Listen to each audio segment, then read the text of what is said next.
Welcome you all to Sunlight Classes by SP Rai. Okay बच्चों, तो अब हम लोग आज पढ़ेंगे सॉलिड स्टेट का 3D पैकिंग। ठीक है, मैंने ये पैकिंग से रिलेटेड जो कुछ समरी बना दी है, ये समरी आप ज़रूर वीडियो को पॉज करके पढ़िएगा। ठीक है, ये आपको तभी समझ में आएगा जब आप पूरा लेक्चर देख लेंगे, पर ये आपके मन में एक आउटलाइन तैयार कर देगा। क्या आउटलाइन तैयार कर देगा कि आप क्या क्या पढ़ने जा रहे हैं और वो कैसे आपके दिमाग में बैठ जाएगा। ठीक है, ये अभी हो सकता है आपको ना समझ में आए, पर जब आप पूरा वीडियो देखने के बाद इस लेक्चर को पढ़ेंगे, इस पेज को पॉज करके पढ़ेंगे, तो ये आपको पूरा का पूरा समझ में आएगा और वीडियो में देखी गई सारी चीज़ें आपको ये आउटलाइन देखने के बाद याद हो जाएंगी। समझ में आया बच्चों? तो प्लीज़ इसको ज़रूर एक बार पढ़ लीजिए। ठीक है, पॉज करके वीडियो को ज़रूर पढ़ लीजिए इसको। देखिए 1D पैकिंग 2D पैकिंग में क्या होता है मैंने पहले के लेक्चर में बता दिया है। फिर square planar hexagonal 2D packing में कैसे अपना स्पेस लेते हैं, फिर ये बताया। फिर ये आया आपका 3D पैकिंग। 3D पैकिंग कैसे बनता है। ठीक है, इसको एकदम सिंपल वर्ड्स में आपके लैंग्वेज में मैंने लिख दिया है। ठीक है, 3D पैकिंग के वेरिएशन से कैसे आप टाइप्स ऑफ यूनिट सेल पाते हैं। तो देखिए ये 3D पैकिंग में जब स्क्वायर प्लानर को एक के ऊपर एक रखते हैं तो आप पाते हैं क्या, सिंपल क्यूबिक क्लोज्ड पैकिंग और BCC लेफ्ट साइड में देखिए। ठीक है, तो 2D लेयर के स्क्वायर प्लानर पैकिंग को जब आप एक के ऊपर एक लेयर को रखते हैं तो या तो आप सिंपल क्यूबिक पाते हैं या BCC पाते हैं। कैसे पाते हैं ये अरेंजमेंट में मैंने इसमें समरी में लिख दिया है। फिर हेक्सागोनल 2D लेयर को लेयर के ऊपर एक लेयर को रखते हैं तो 3D पैकिंग पाते हैं, और उसमें दो टाइप के आप पाते हैं, AB टाइप और ABC type. AB type tetrahedral void को फिल करने पे बनता है और वो उस पैकिंग को कहते हैं हेक्सागोनल HCP क्लोज्ड पैकिंग, और ABC टाइप को हम कहते हैं FCC पैकिंग या क्यूबिक क्लोज्ड पैकिंग। ठीक है, ये सारी चीज़ें आपको कब समझ में आएंगी, जब ये आगे का आप लेक्चर बहुत ध्यान से देखेंगे।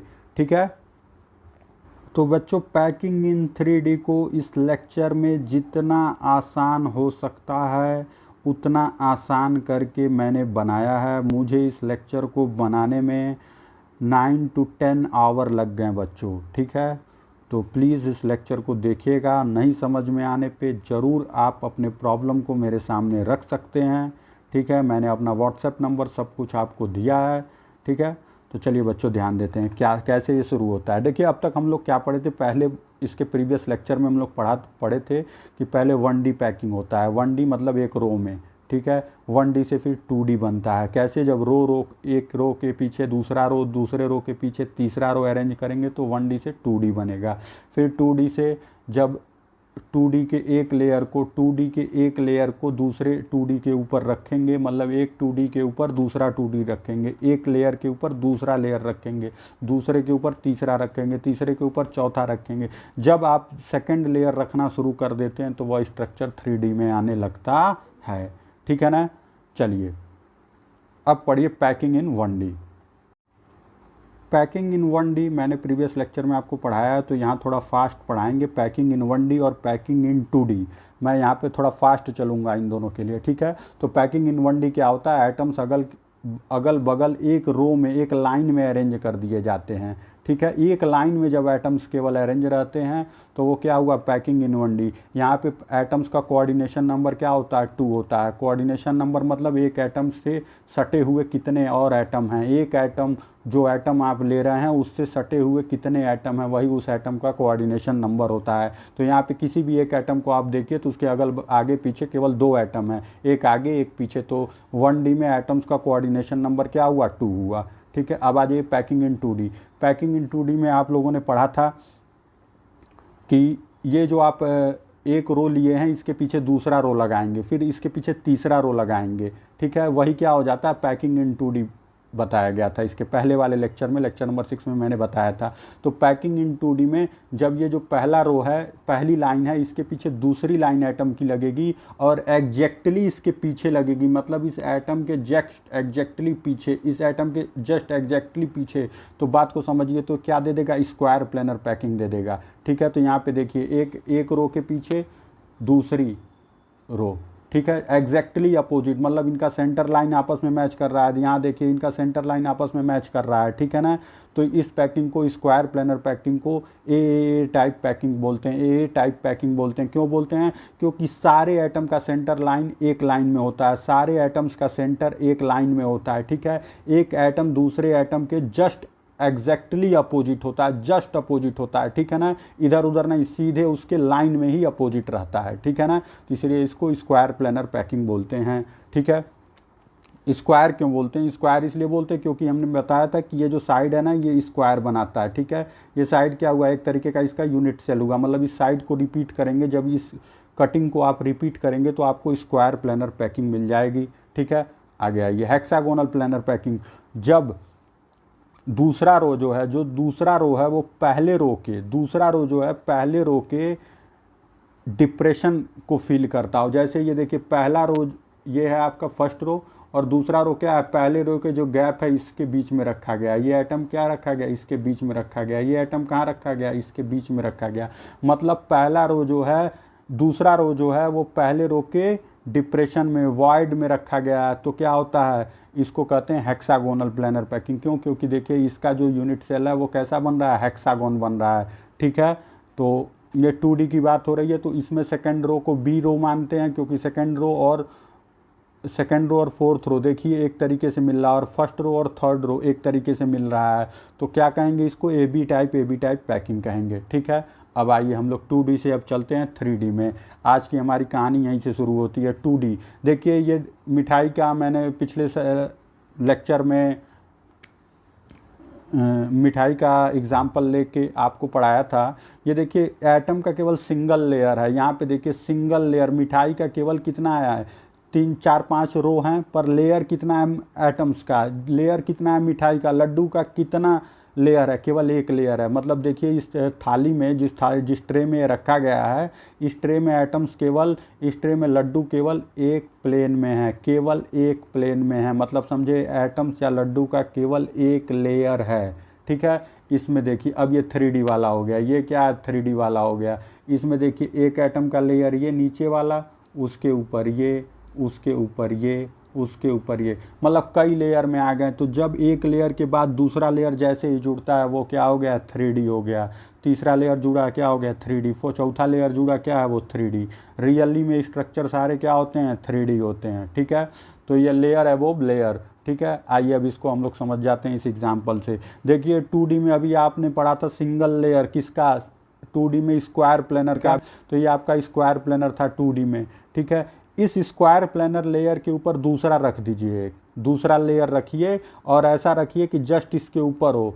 तीसरा रखिए, ऐसा रखिए कि जस्ट इसके ऊपर हो। तो देखिए यहाँ पे इस फिगर में देखिए 3D वाले में, इस रो के ऊपर, इस प्लेन के ऊपर, इस लेयर के ऊपर आपको दूसरा लेयर रख दिए ये वाला, ठीक है। तीसरा लेयर रख दिए ये वाला, जस्ट इसके एग्जैक्टली ऊपर रख रहे हैं, इसके एग्जैक्टली ऊपर रख रहे हैं। मतलब एटम्स के ऊपर एग्जैक्टली दूसरे लेयर का एटम है, एटम्स के ऊपर एग्जैक्टली दूसरे लेयर का एटम है, दूसरे लेयर के एग्जैक्टली एटम्स के ऊपर तीसरे लेयर का एटम है, ठीक है ना। तो इसको क्या कहते हैं, 3D पैकिंग में ये कौन सा हुआ, ये 3D में आपको देखिए ये सिंपल क्यूबिक तरीके का पैकिंग दे रहा है। अभी आगे इसको हम डिस्कस करेंगे। तो पैकिंग इन 3D में हम क्या पढ़ेंगे, पैकिंग इन 3D में देखिए मैंने अपने शब्दों में सब कुछ लिख दिया ताकि आपको आसानी से चीज़ें आपके दिमाग में बैठ जाएँ। पैकिंग इन 3D में हम लोग पढ़ेंगे कि जो हम लोग पहला लेयर रख रहे हैं, मतलब जो पहला 2D लेयर रख रहे हैं, उसके ऊपर दूसरा लेयर, तीसरा लेयर, चौथा लेयर कैसे रखें कि हमको यूनिट सेल, जो टाइप्स ऑफ यूनिट सेल पढ़े हैं, FCC, BCC, SCC, मतलब जो types of unit cell, face centred cubic, body centred cubic, simple cubic, unit cell, ये कैसे बनेंगे। जब हम दूसरा लेयर को कैसे रखें कि हमको सिंपल क्यूबिक यूनिट सेल मिल जाए, दूसरे तीसरे लेयर को हम कैसे रखें कि हमको face centred cubic unit cell मिल जाए, दूसरे लेयर को हम कैसे रखें कि हमको body centred cubic unit cell मिल जाए, यही हम पढ़ेंगे अब 3D पैकिंग में, ठीक है। तो देखिए एनसीईआरटी की कुछ लाइन मैंने नोट कर दी है इस पे। All real structure are 3D structure that are obtained by stacking of, stacking मतलब एक के ऊपर एक लेयर लगाने पे, stacking 2D layers one above other in a square closed and hexagonal closed pack manner. 2D type packing में दो type की पैकिंग थी आपकी, एक स्क्वायर प्लानर, एक थी हेक्सागोनल पैकिंग। तो अब हम लोग क्या करेंगे, हेक्सागोनल पैकिंग और स्क्वायर प्लानर के ऊपर एक लेयर के ऊपर दूसरा लेयर चढ़ा के अलग अलग स्ट्रक्चर लाएंगे। तो देखिए स्टैकिंग ऑफ स्क्वायर प्लेनर, जो हम अभी बता रहे हैं कि स्क्वायर प्लेनर जो आपने पढ़ा था, स्क्वायर प्लेनर आपने देखिए ये क्या है, ये फिगर में देखिए यहाँ नीचे में डाउनवर्ड में यहाँ एक लगा है ना, ये फिगर क्या है, स्क्वायर प्लेनर में आपने पढ़ा था। तो ये 2D स्क्वायर प्लेनर का लेयर है, इसको एक लेयर के ऊपर दूसरा लेयर लगा दिए तो ये क्या हो गया, 3D हो गया। एक लेयर के ऊपर दूसरा लेयर लगा दिए, और जब यह लेयर एग्जैक्टली ऊपर है, जब यह लेयर एग्जैक्टली ऊपर है मतलब एटम्स के ऊपर ही एटम्स हैं, एटम्स के ऊपर एग्जैक्टली दूसरा एटम है, तो इसे क्या कहते हैं, ये आपको बन रहा है simple cubic unit cell.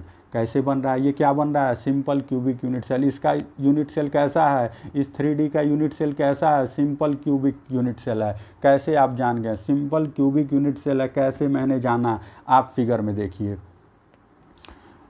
Atom number ए मैं यहाँ लिखा हूँ, ध्यान दीजिए, एटम नंबर ए यहाँ पे है, पीछे वाला एटम है ये, ठीक है। इसके बगल में एटम नंबर बी, देखिए जितनी रेड सर्किल वाली एटम है, रेड सर्किल वाली एटम है।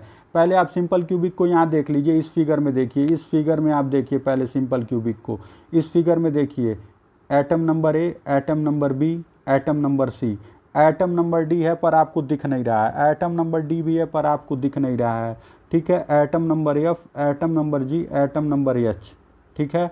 अब देखिए इस फिगर में आपको देखना पड़ेगा, इस फिगर में क्या देखना पड़ेगा कि ये चारों एटम मिलके क्या दे रहे हैं, एक क्यूब दे रहे हैं। ABCDEFGH क्या दे रहे हैं, जब इन एटम्स के सेंटर को मिलाया जा रहा है तो एक क्यूब दे रहे हैं जिसके कॉर्नर पे एटम्स हैं, जिसके कॉर्नर पे एटम्स हैं। और टाइप्स ऑफ यूनिट सेल में आपने पढ़ा था कि कॉर्नर पे जब क्यूब के एटम रहेंगे, कॉर्नर पे जब क्यूब के एटम रहेंगे तो वो कौन सा यूनिट सेल हुआ, सिंपल क्यूबिक यूनिट सेल हुआ। बात समझ में आ गई। तो यही चीज़ यहाँ पे है। अब देखिए ये आपका कई लेयर लगा हुआ है इसमें, तो कई लेयर लगा हुआ है स्क्वायर प्लेनर का कई लेयर लगा हुआ है। कैसा है, ये स्क्वायर प्लेनर का लेयर है और एक के ऊपर एक रखा गया है। ऐसा रखा गया है कि एटम्स जो हैं एक दूसरे के सेंटर एक साथ रह रहे हैं। एटम्स जो हैं एक दूसरे, इधर तो इसका एटम का लाइन है, ये सेंटर लाइन एक लाइन में है, और इधर भी ऊपर भी, ठीक है। तो ये देखिए ये एटम्स ऐसे लगाए गए हैं ताकि सबका सेंटर एक लाइन में आ रहा है। मतलब लेयर कैसे चढ़ाए गए हैं, लेयर ऐसे चढ़ाए गए हैं कि एक एटम दूसरे एटम के ऊपर है। लेयर कैसे चढ़ाए गए हैं कि एक एटम दूसरे एटम के ऊपर है, उसी तरीके से लेयर एक के ऊपर एक रखे गए हैं। तो ठीक है, तो इस फिगर में देखिए आप ABCD आपको 4 सर्किल दिख रही है रेड वाली मार्किंग से, ठीक है। ये क्या है, पीछे वाली सर्किल है। EFGH ये ब्लैक कलर वाली सर्किल दिख रही है, ये क्या है, ये आगे वाले चारों एटम है। क्लियर हो गया। तो ये आपका कौन सा स्ट्रक्चर हुआ, सिंपल क्यूबिक यूनिट सेल हुआ, ठीक है। फिगर को अच्छे से देख लीजिए, जूम करके बातों को समझ लीजिए कि ये जो रेड कलर वाली है, ये जो रेड कलर वाली सर्किल है, ये क्या है, ये बैक पीछे वाली है, जो आपको पूरा क्लियर नहीं दिख रही है, पूरा क्लियर नहीं दिख रही है। क्या है, पीछे वाले एटम्स हैं, ठीक है, जो कि कॉर्नर पे लगे हुए हैं, किसके, क्यूब के। और जो ये ब्लैक कलर वाले सर्किल हैं, ये कौन से हैं, ये फ्रंट एटम्स हैं, जो आपके सामने के एटम हैं, ठीक है ना। तो ये चारों कैसे हैं, आपको दिख रहा है कि चारों जो हैं, इन चारों का सेंटर क्या है, एक क्यूब पे है। मतलब चारों जो एटम्स जो हैं वो एक क्यूब के कॉर्नर पे हैं, ठीक है। ये आप पाए कैसे हैं, फिर से बोल रहा हूँ, जब आप स्क्वायर प्लेनर के एक लेयर को दूसरे लेयर पे ऐसे रख रहे हैं ताकि एटम एक के ऊपर एक लगे रहें, ताकि एटम एक नीचे वाले एटम के जस्ट ऊपर रहे, तब आप जो यूनिट सेल पा रहे हैं 3D में, वह कौन सा पा रहे हैं, सिंपल क्यूबिक यूनिट सेल, ठीक है। तो इसका और क्या नाम है, it is also called as AA type of packing. क्यों इसको AA टाइप ऑफ पैकिंग कहते हैं, क्योंकि ये भी A है, ये लेयर भी ये कह सकते हैं, ये लेयर भी, कोई डिफरेंस नहीं ना है। तो it is known as AA type of packing since atom is present at each corner of cube means it is simple cubic unit cell. AA type of packing gives simple cubic unit cell. तो simple cubic unit cell में आप लोगों ने पढ़ा था कि number of atom per unit cell क्या होते हैं, 1 होता है। ठीक है, ये आप लोगों ने पढ़ा था, मैंने बड़े अच्छे से इसको समझाया भी था आपको प्रीवियस लेक्चर में। Number of atom per unit cell में सिंपल क्यूबिक यूनिट सेल में कोऑर्डिनेशन नंबर क्या होता है, 6 होता है। ठीक है, सिंपल क्यूबिक यूनिट सेल में कोऑर्डिनेशन नंबर किसी भी एटम का क्या होता है, 6 होता है। ठीक है, कैसे, इसको प्रीवियस लेक्चर में मैंने अच्छे से समझाया है कोऑर्डिनेशन नंबर वाले लेक्चर में। ठीक है, यहाँ भी आपको दिखा देते हैं, देख लीजिए। ये कोई एटम ले लीजिए, ये एटम लिए हैं जिसमें मैंने मार्क किया ब्लैक कलर से। ठीक है, ये देखिए ये वाला एटम हुआ। ठीक है, इसके अगल बगल 1 2 3 4 4 एटम आपको दिख गए। ठीक है, अच्छा, जाहिर सी बात है, सॉलिड है, एटम क्लोजली पैक्ड होते हैं, तो इधर भी एटम होगा, उधर भी एटम होगा। क्लोजली पैक्ड मतलब हर एटम जो है दूसरे एटम से कहीं ना कहीं किसी एक एटम से ज़रूर सटा रहेगा। ठीक है, मिनिमम स्पेस छूटेगा। तो अब ये देखिए, अगर आप इमेजिन करिए तो ये स्ट्रक्चर कैसे कंटिन्यू कर रहा होगा। इस एटम जिसमें ब्लैक डॉट दिए हैं, इस एटम के इर्द गिर्द 4 एटम आपको दिख रहे हैं उसी प्लेन में। ठीक है, अब एक एटम आगे रहेगा और एक एटम पीछे रहेगा। आगे वाला कौन सा हुआ, 5वां नंबर एटम, पीछे वाला हुआ कौन सा, 6वां नंबर एटम। ठीक है, तो ये कितने एटम इसके साथ हुए, किसी भी एक एटम के 6 हुए, तो कोऑर्डिनेशन नंबर क्या होगा, 6 होगा। ठीक है, तो यूनिट सेल कौन सा बन रहा है जब स्क्वायर प्लेनर पैकिंग है। यूनिट सेल आप देखें कि कौन सा बन रहा है, जब एक लेयर एग्जैक्टली दूसरे लेयर पे रखा जा रहा है, ऐसा कि एटम एक के ऊपर एक रहें, तो आपका बना सिंपल क्यूबिक यूनिट सेल। ठीक है, पर इसी स्क्वायर प्लेनर को जब आप ऐसे रखते हैं, इसी स्क्वायर प्लेनर को आप ऐसे रखते हैं कि जो दूसरा लेयर है वो पहले लेयर के में जो गैप है, जो गड्ढा है, उसमें जाए। ठीक है, इसी स्क्वायर प्लेनर के एक लेयर के ऊपर देखिए, यहाँ पे स्क्वायर प्लेनर का एक लेयर है, फिगर में देखिए, इस वाले फिगर में स्क्वायर प्लेनर का एक लेयर है। ठीक है, ग्रीन वाले क्या दिखा रहे हैं, ग्रीन वाले बॉल्स क्या दिखा रहे हैं, स्क्वायर प्लेनर के फर्स्ट लेयर। ठीक है, अब इस लेयर के ऊपर, इस लेयर के ऊपर जो दूसरा लेयर आप स्क्वायर प्लेनर का रख रहे हैं, ये ब्लैक सर्किल वाला, वो क्या कर रहा है, वो जो गड्ढा है इनके बीच में, जो इनके बीच का गैप है, देखिए ये वाला गैप जो है, इसके ऊपर ये ब्लैक सर्किल वाले रखे गए हैं। ठीक है, तो जब ब्लैक सर्किल सेकेंड लेयर के स्क्वायर प्लेनर का ऐसे रखा जाए कि जो इनके बीच का स्पेस हो रहा है इसको फिल करे, तो इसे क्या कहते हैं, body centred cubic unit cell कहते हैं। तो मतलब स्क्वायर प्लेनर से आप 2 स्ट्रक्चर पा सकते हैं, एक पाते हैं सिंपल क्यूबिक यूनिट सेल और दूसरा पाते हैं body centred cubic unit cell. आपके एनसीईआरटी में maximum discussion simple cubic unit cell पे है। ठीक है, अच्छा, अब आइए, अब हेक्सागोनल प्लेनर भी 2D में आपने पढ़ा था। अब हेक्सागोनल 2D प्लेनर को आप फिगर में देखिए, ये आपका हेक्सागोनल 2D प्लेनर फिगर है। ठीक है, हेक्सागोनल प्लेनर के एक लेयर के ऊपर दूसरा लेयर जब आप रखेंगे, हेक्सागोनल प्लेनर के एक लेयर के ऊपर दूसरा लेयर जब आप रखेंगे, तो उस दूसरे लेयर को आप कैसे रख रहे हैं यह डिसाइड करेगा कि आप कौन सा स्ट्रक्चर पाएंगे। बेसिकली इसमें 2 तरीके के स्ट्रक्चर मिलते हैं, FCC और HCP। ठीक है, तो इसको आगे हम समझते हैं। फिगर में देखिए, हेक्सागोनल कि एक लेयर, हेक्सागोनल का ये ग्रीन वाला जो है फर्स्ट लेयर है, जो ग्रीन कलर के बॉल हैं ये कौन से हैं, फर्स्ट लेयर। और ये जो ब्लैक कलर में मैंने सर्किल दिखाया ये क्या है, सेकंड लेयर।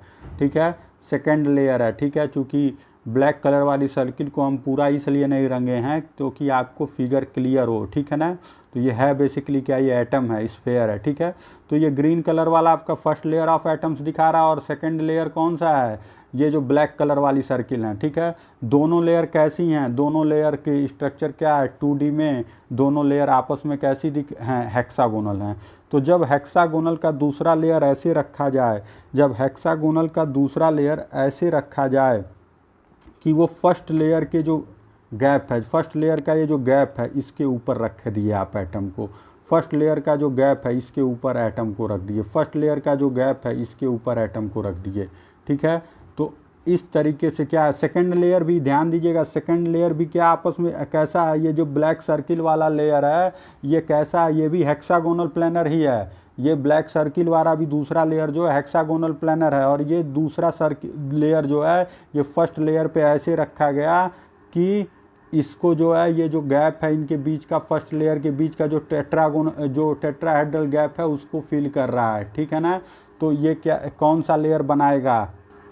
आइए इसको समझने के लिए आपके एनसीईआरटी में ये फिगर दिया गया है कि देखिए ये फर्स्ट लेयर है, देखिए ये जो डार्क रेड कलर की सर्किल है ये सेकेंड लेयर है, और जो ये लाइट कलर सर्किल है, लाइट कलर जो आपको बड़े हल्के रंग में दिख रहा है, रेड सर्किल को छोड़ के जो एक सर्किल दिख रही है बड़े हल्के रंग में, ये क्या है? फर्स्ट लेयर है।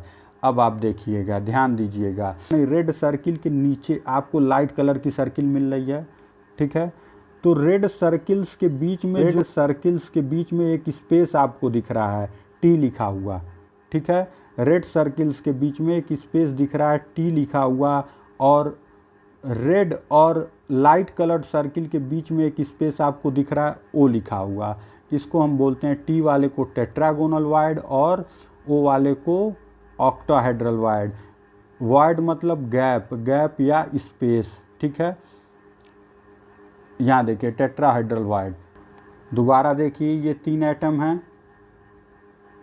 हैं, ठीक है। इनके बीच में एक गैप दिख रहा है जिसको मैंने ब्लैक डॉट से दिखाया है, ठीक है। इन तीनों एटम के गैप के ऊपर एक आप तीसरा एटम लेते आइए और ऐसे रखिए कि ये गैप को भर दे, ठीक है। गैप के ऊपर हो, गैप के स्पेस को तो फिल नहीं करेगा, गैप के ऊपर हो, मतलब गैप के जो गैप आपको दिख रहा है उसको ढक दे, ठीक है ना।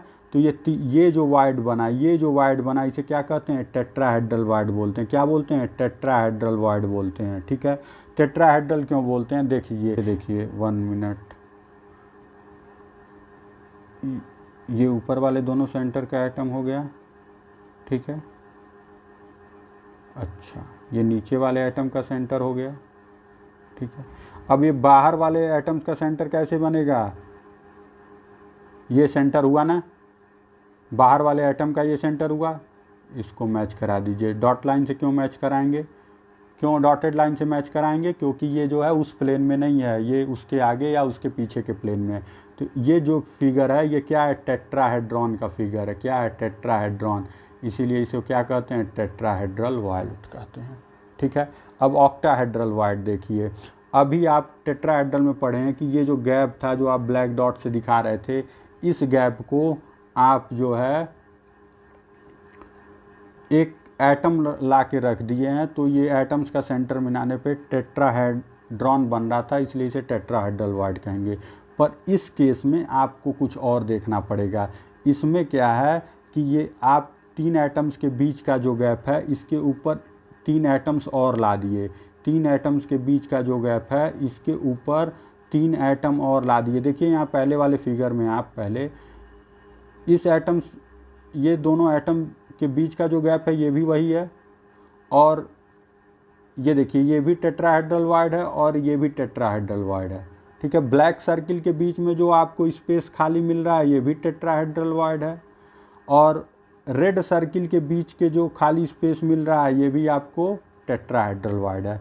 अब ये दोनों टेट्राहेड्रल वाइड जब मिल जाएंगे तो ये क्या बनाएंगे? Octahedral wide. बात समझ में आई? जब दोनों टेट्राहेड्रल वाइड मिल जाएंगे तो ये क्या बनाएंगे? ऑक्टाहेड्रल वाइड, ठीक है। तो अभी हम दोनों को मिला देते हैं।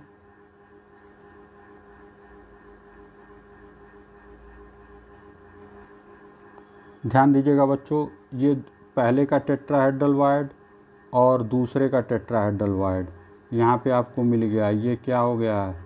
ये पहले वाला टेट्राहेड्रल वाइड और दूसरा वाला टेट्राहेड्रल वाइड ये मिल गया। ये क्या हो गया? Octahedral wide. इसको कैसे डिनोट करते हैं? ओ से।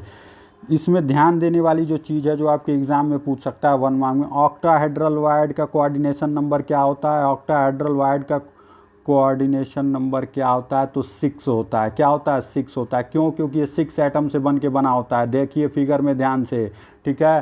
टेट्राहेड्रल वाइड का कोऑर्डिनेशन नंबर क्या होता है? 4 होता है, क्योंकि ये 4 एटम से मिलके बनता है, ठीक है। ऑक्टाहेड्रल वाइड का कोऑर्डिनेशन नंबर क्या होता है? 6 होता है। पर इसमें एक चीज़ ध्यान दीजिए, जो चीज़ मेन है, ऑक्टा मतलब क्या होता है? 8। इससे कंफ्यूज नहीं होना है। ऑक्टा मतलब 8 होता है, इससे कंफ्यूज नहीं होना है। हमें ये ध्यान रखना है कि ये इसके क्या है?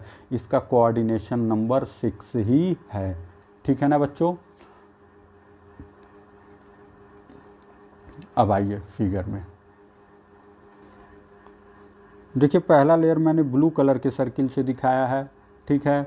और उसके ऊपर जो है सेकंड लेयर भी हेक्सागोनल पैकिंग का रखा गया है, और वह किससे दिखाया गया है? रेड कलर के सर्किल से। पहला लेयर हेक्सागोनल पैकिंग का ब्लू कलर के सर्किल से दिखाया गया है, ठीक है। फर्स्ट लेयर फिगर में मार्क भी है, और सेकंड लेयर किससे दिखाया गया है, रेड कलर के सर्किल से, ठीक है। तो आपको दो तरीके के वाइड मिल रहा है, एक टेट्राहेड्रॉन वाइड मिल रहा है, टी लिखा हुआ। देखिए टी वाला वाइड क्यों कहलाएगा, क्योंकि अभी मैंने दिखाया कि टी वाइड क्या होता है, जब 4 एटम से मिलके बनता है, जो अच्छा मतलब 3 एटम के गैप के ऊपर या 3 एटम के गैप के ऊपर या नीचे जब चौथा एटम लग जाता है तो वो क्या होता है, टेट्राहेड्रॉन वाइड होता है, ठीक है। अच्छा ऑक्टाहेड्रल, 2 टेट्राहेड्रल वाइड से मिल के जो बनता है वो क्या होता है, ऑक्टाहेड्रल वाइड होता है। तो देखिए यहाँ पे ऑक्टाहेड्रल ओ से दिखाया गया है, जो कि दो टेट्राहेड्रल वाइड से मिलके बना है। कौन कौन से, एक रेड कलर वाले सर्किल के, एक रेड कलर वाले सर्किल के, और एक जो है ब्लू कलर वाले सर्किल के। इन दोनों के बीच के स्पेस को जब मिला के जो बनता है, जो गैप बना रहता है, वो क्या हो गया, ऑक्टाहेड्रल हो गया, ठीक है। अब देखिए हम क्या पढ़ रहे थे, पहले इस पे ध्यान दीजिए। हम टेट्राहेड्रल वाइड और ऑक्टाहेड्रल वाइड नहीं पढ़ रहे हैं, हम क्या पढ़ रहे हैं कि 3D में पैकिंग कैसे करेंगे। तो 3D में पैकिंग करने के लिए क्या है, अब भाई लेयर के ऊपर लेयर रखेंगे। 3D कब बनेगा, जब लेयर के ऊपर लेयर रखेंगे।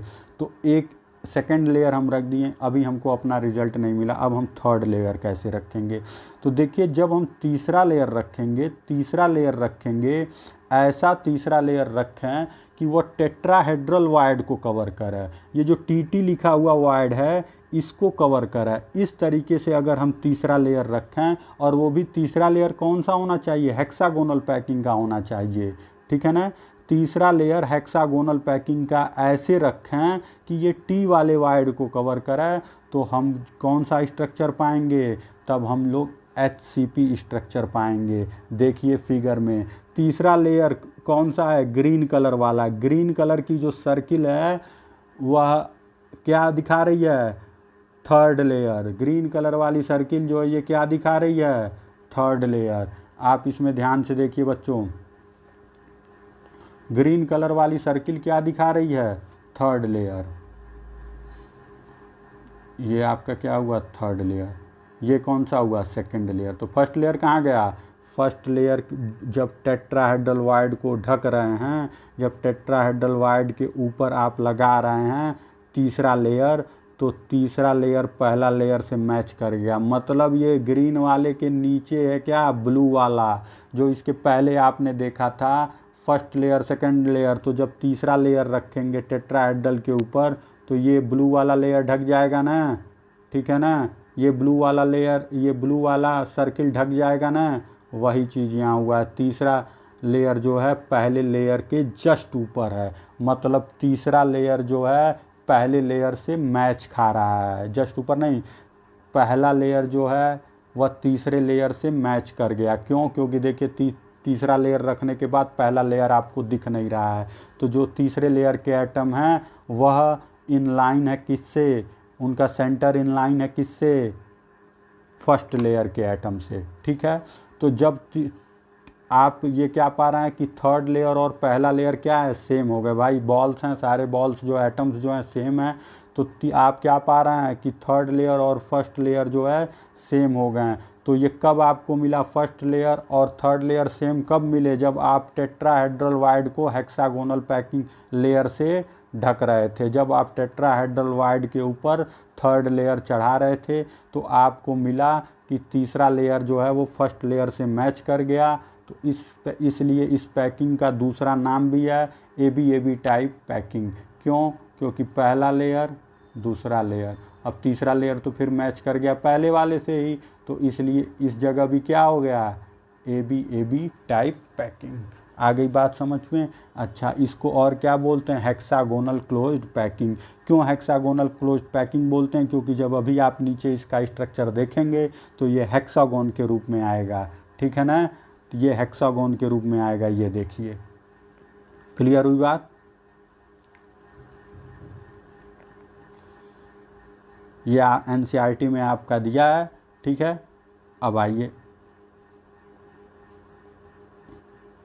अब देखिए, अब एक अरेंजमेंट में आप तीसरा लेयर ऐसे रखें कि तीसरे लेयर को आप ऐसे रखे हैं कि वह टेट्राहेड्रल वाइड को ढका है, तो आप देखें क्या कि तीसरा लेयर जो है वो सीधे उसका सेंटर जो है पहले लेयर के मैच कर रहा है, मतलब तीसरा लेयर पहले लेयर से मिल रहा है, मतलब सेम है। तो इस पैकिंग को आपने ए बी टाइप पैकिंग बोली। ये कब बना? जब तीसरा लेयर जो है टेट्राहेड्रल वाइड को ढक रहा था। ठीक है, अब देखिए, अब जो है ऑक्टाहेड्रल वाइड भी तो था, ओ भी तो था। जब दो लेयर आप यहाँ लगाए थे तो यहाँ देखिए टी तो यहाँ देखिए टी तो आप ढक दिए, अब ओ को ढकना है। और किससे ढकना है? ले रहे हैं आप कौन सा 2D पैकिंग ले रहे हैं? हेक्सागोनल पैकिंग ले रहे हैं। तो किससे ढकना है ऑक्टाहेड्रल वाइड को? हेक्सागोनल 2D से ही। तो आइए अब देखिए ऑक्टाहेड्रल वाइड में ये देखिए जो लाइट सर्किल वाला है ये कौन सा है? लाइट जो दिख नहीं रहा है एकदम, मतलब रेड के नीचे वाला जो है ये कौन सा है? पहला लेयर हो गया। ठीक है, जिसको हमने लोगों ने ब्लू से दिखाया था इसके पहले, इसमें हमने उसको लाइट ही रहने दिया। ये रेड सर्किल वाला क्या हुआ? सेकंड लेयर हो गया। और ये ब्लैक सर्किल वाला क्या हुआ? ये थर्ड लेयर हुआ। और ये किसको ढक रहा है? अब देखिए ये किसको ढक लिया? इसमें ओ नहीं न दिख रहा है, तो ये कौन किसको ढका? ऑक्टाहेड्रल वाइड को ढका है। पर क्या ये तीसरा लेयर फर्स्ट लेयर से मैच कर रहा है? नहीं मैच कर रहा है। देखिए आपको यहाँ साफ दिख रहा है फर्स्ट लेयर यहाँ आपको साफ दिख रहा है। अगर यह मैच करता तो ये फर्स्ट लेयर आपको दिखता नहीं, मतलब फर्स्ट लेयर जो है सेम नहीं है, तीसरे लेयर के सेम नहीं है, तीसरे लेयर की तरह ही नहीं है एकदम।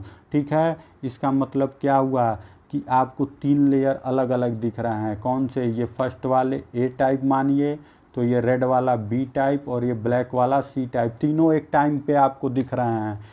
एक साथ आप तीनों लेयर को देख ले रहे हैं, फिगर में देखिए। ठीक है, लाइट कलर्ड वाले लेयर को, सेकंड लेयर को, थर्ड लेयर को।